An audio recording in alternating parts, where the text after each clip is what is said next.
નમસ્કાર મિત્રો કેમ છો? મજામાં ને? મિત્રો, કદાચ તમને એવું લાગતું હશે કે આ રમેશભાઈ આ ફૂલોની વાડીની અંદર શું કરી રહ્યા છે. તો મિત્રો, હું ફૂલની વાડીની અંદર ફૂલ લેવા માટે આવેલો છું.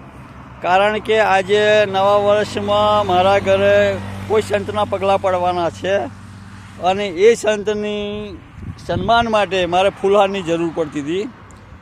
તો તપાસ કરી પણ કંઈ ફૂલહાર રેડીમાં મળ્યા નહીં, તો મારે ફૂલની ખેતરમાં જ આવી જવું પડ્યું અને જાતે જ ફૂલ બધા લેવા પડ્યા, તોડવા પડ્યા.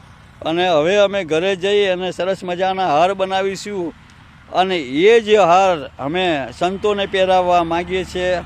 તો મિત્રો, તમારું આમાં શું કહેવું છે કે જાતે મહેનત કરીને બનાવેલા હાર પરમાત્માને સારા ગમતા હોય અને કોઈ સદગુરુને સારા પણ ગમતા હોય. મિત્રો, તો આપના આશીર્વાદ આપો કે અમે જે મહેનત કરી અને જે સંતને પહેરાવીશું એ પરમાત્માને પણ પહોંચી જાય.